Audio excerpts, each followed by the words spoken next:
and by taking in charge their impacts and repercussions, notably in developing countries. The Algerian diplomacy chief also held a phone call with his Belgian counterpart, Haja Lahbib, with whom he exchanged views on the priorities of Algeria and the UN Security Council. The Belgian minister congratulated Algeria on its election as the non-permanent member of the UN Security Council for the period 2024 and 2025. The parties reviewed the development of relations between the two countries in the political and economic fields, as well as partnerships between Algeria and the European Union. Algeria's pioneering experience in achieving food security was presented as part of the World Forum of the International Grains Council, now being held in London, United Kingdom. The progress made in the development of agricultural sectors was also presented at the meeting, which is attended by the Chief of Staff of the Ministry of Agriculture and Rural Development, the Director General of the Algerian Grains Office, and the representative of the Algerian Embassy in London. In his opening speech, the representative of the Agriculture Minister said the progress made in developing agricultural sectors, particularly strategic sectors, were presented, as well as Algeria's pioneering experience and its program aimed at achieving food security in a rapidly changing global context. Moderating a roundtable discussion on food security, the representative of the minister highlighted the strategy put in place by the Algerian authorities to cover and ensure the country's food needs, as well as Algeria's experience in achieving and guaranteeing food security. The Minister of Energy and Mines have co-organized with the European Union an expert workshop on the development of renewable hydrogen sector. This came as part of the strategic dialogue between Algeria and the EU in the field of energy. The program of the workshop foresees 3 sessions that will be held in panel format and will be dedicated to strategies on the role of renewable hydrogen in 2030 and 2050 in Algeria and the EU, to aspects related to mechanisms for development of hydrogen, as well as transport infrastructure and storage infrastructure. Bjorn Hagmark, ambassador of Stockholm to Algiers, has said the following on the cooperation between Algeria and the EU. The EU is very engaged in the international cooperation to accelerate green transition towards climate neutrality, the deployment of renewable energy, and the development of the green hydrogen market in the EU and the world. Within the context, cooperation and dialogue between EU and Algeria are essential to the EU, and it is mutually beneficial for both parties. The energy relations between the two parties are historic, deep and diverse, and Algeria is an important and reliable partner. At the same time, Algeria has the potential and several assets to become a global leader in the production of renewable hydrogen. The development of renewable hydrogen is part of the political priorities of Algerian authorities, as shown by the recent national strategy and the organization of today's workshop. Labour Minister Faisal Ben Taleb is participating in the 111th meeting of the International Labour Conference in Geneva, Switzerland, at the head of a tripartite delegation made up of representatives of the government, workers and employers. During this meeting, the participants are discussing several topics, including the just transition to sustainable and inclusive economies, quality apprenticeship, and the protection of workers. The minister is holding bilateral talks with his participating counterparts in this session.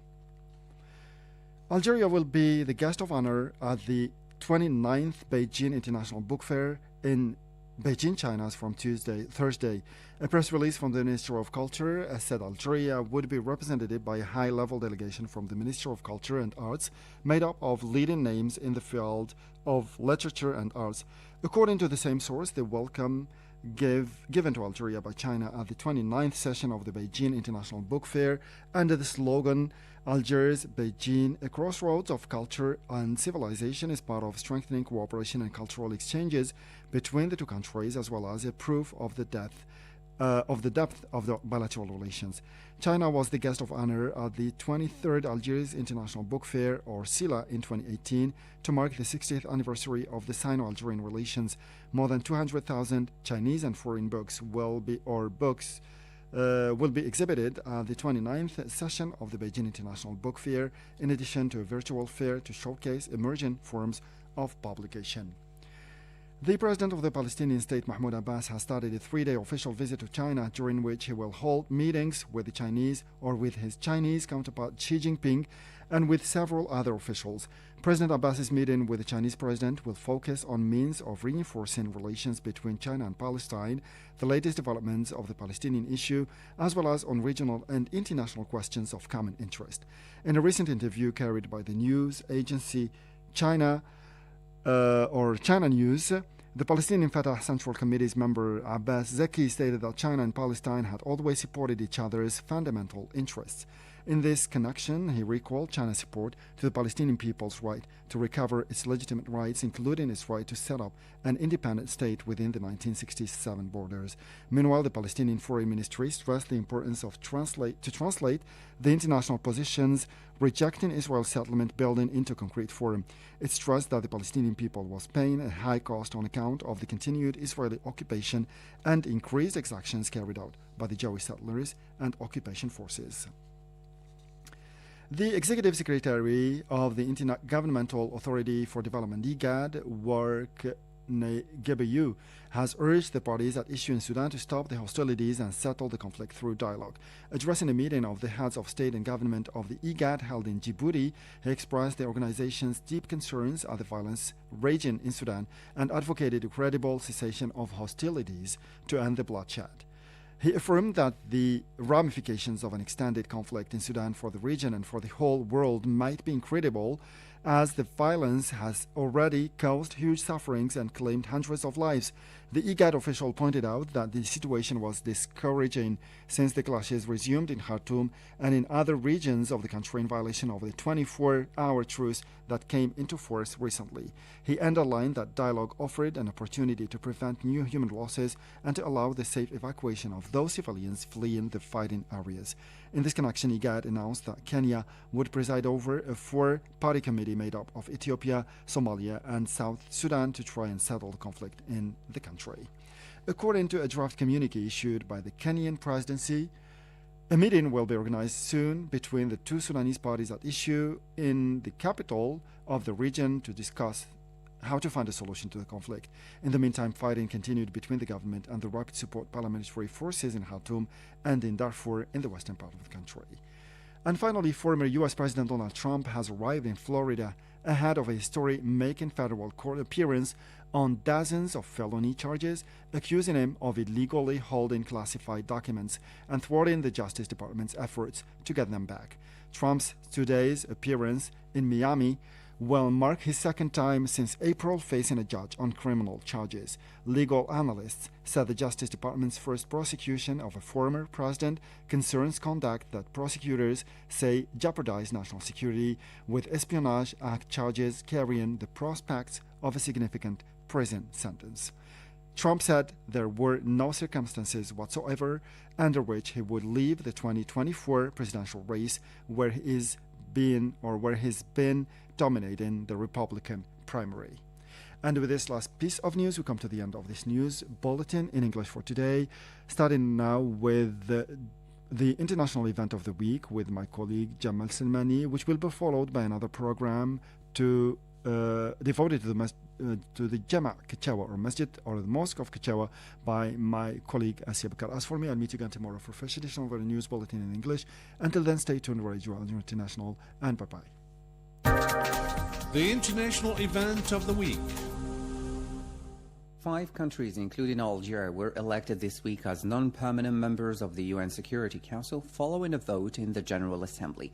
Algeria, together with Guyana, the Republic of Korea, Sierra Leone and Slovenia, will join by the end of this year the 10 non-permanent members of the Council made up of 15 countries, 5 of which are endowed with the right to veto any resolution voted by the UN body. Algeria secured an overwhelming majority in the election to serve for the term 2024-2025 and to contribute to maintaining international peace and security. As to whether Algeria's election, which the head of the Algerian mission to the UN described as a high priority for Algeria's diplomacy, will contribute to strengthening her action in Africa, our political analyst Hamoud Salhi had this to say. There are two areas, or at least two ways, Algeria can play a prominent role in the decision-making of the United Nations Security Council. One, Algeria will have the opportunity to be a president of the United Nations Security Council at least once for a month. As a president of the United Nations Security Council, non-permanent member states and others will have by rule the authority to set the agenda, to bring the member states together, to ensure that the parliamentary rules are implemented. Through this, as a president, therefore, Algeria can be instrumental and will have the ability to organize, to have agendas that would be heavily concentrating on Africa, and this is normal. This is what other states will do, and in that context, it will be able to use its position to help and bring all the parties together. In the past, in 2004, the month Algeria was president, it showed that there were several meetings, 18 in total, that were held during that period, and those meetings were very productive, contributing to a resolution or adding constructive comments to existing issues that the United Nations was discussing.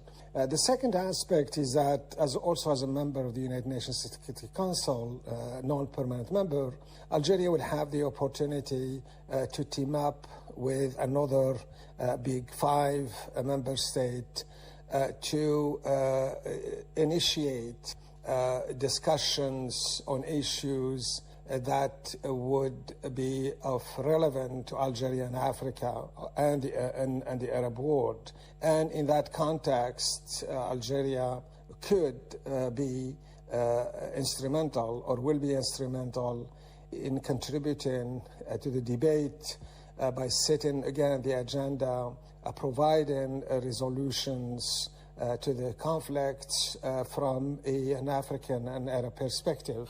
So those two, the mechanism and the tools that the United Nations Security Council provide will help Algeria through its engagement to achieve a lot of things. In a message sent to the UN Secretary General, the President of the Republic outlined Algeria's key priorities within the UN body and stressed that her election as a non-permanent member of the UN Security Council grants the country a special responsibility and enables her to get involved in the decision-making to safeguard international peace and security. He said that Algeria's election offered a new opportunity to the country to reiterate her foreign policy's principles and ideals and to share her views on international issues. Asked if the opportunity offered to Algeria to get involved in the decision-making would contribute to achieving progress on thorny and long-standing issues, notably the Israeli-Palestinian conflict, our political analyst Hamoud Salhi had the following. Algeria has the ability, drive, and credibility to contribute constructively to the resolution of many African issues. On issues of development, for example, as a non-permanent member, Algeria will be in a position to push and bring the long-needed economic assistance and humanitarian aid to Africa.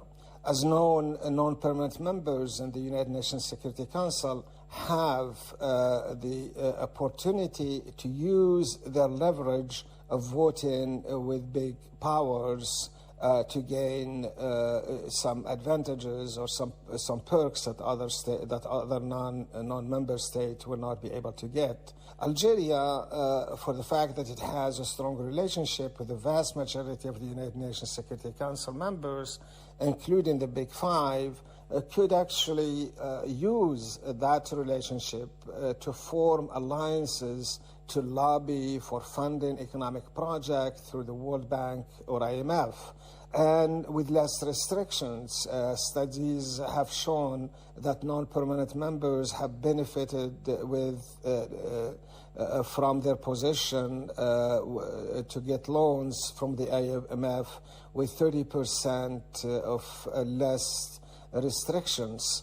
So there is that ability where you could contribute. Also, Algeria could play a prominent role in the resolution of many conflict by pushing for example, in the case of Syria, Sudan, or other parts in Africa, for pushing for independent investigation of cases, or to demand that the United Nations Security Council hold the parties involved accountable, or even the member states. We could see this developing very well in the case of Western Sahara. You could add to that another way where Algeria could contribute is for the fact that the national reconciliation approach that Algeria took to resolve to help come to terms with the problems that Algeria faced in the 90s is now a model for many countries to follow. This is with the acknowledgement of the United States and many European countries, some of which are pushing for Algeria to do more or to help with the Malian crisis. On the front of Sudan, we've seen today that this conflict is getting deeper and deeper. And Algeria has already expressed its position about launching an initiative a week after the conflict started, calling for the non-intervention of foreign countries to respect the sovereignty of Sudan. So in many ways, Algeria is no doubt placed in a position to bring to Africa a lot of things. This is due to its strong positions on state sovereignty and non-interference in the internal affairs of states, and a position that has earned it a strong credibility, not just in the region in Africa, but worldwide. The election of Algeria and Sierra Leone as non-permanent members of the UN security countries to represent the Africa region is seen as a step towards fulfilling the hope to promote and sustain global peace. It is also seen as highly significant as Sierra Leone currently chairs the African Union's Committee of 10, which includes Algeria and which is entrusted with negotiating the continent's position on the UN Security Council's reform. Asked if the election of the two countries would help push for a reform of the UN body, as advocated by the African states, our political analyst Hamoud Salhi commented the issue. No doubt, this will be a good opportunity for the African states to bring the reform of the United Nations body to the forefront for discussion. Sierra Leone, Mozambique and Algeria will also be part of what referred to as Group A3, meaning Africa 3, the states that represent Africa. And this group has been very active in the past. In 2022, for example, they were able to contribute with 63 communiques pertaining to Africa and that address the real issues of African state, including conflicts and economic development issues. So that is a very, very important role that Sierra Leone and Algeria could play from that perspective structurally.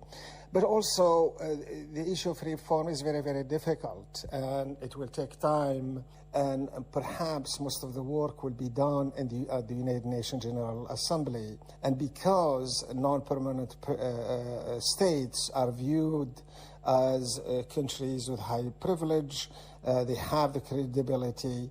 The two countries, and along with Mozambique, actually, could form an alliance to push through a resolution in the United Nations General Assembly for introducing some reforms. For example, again, in 2022, the United Nations General Assembly passed a resolution that hold accountable or ask specifically the Big Five to explain their use of veto whenever they use it, and have a debate in which member states will have the opportunity to express their discontent or acceptance. That kind of small steps, or small reforms, can go a long way.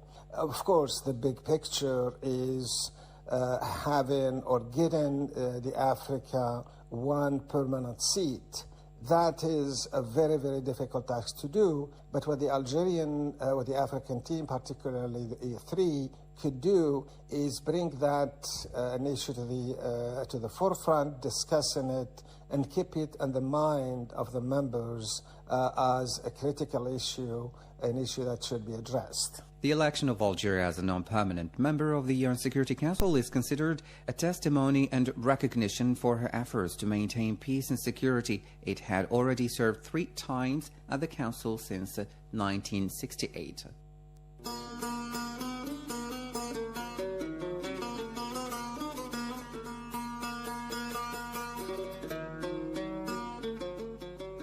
Algiers is the capital city of Algeria.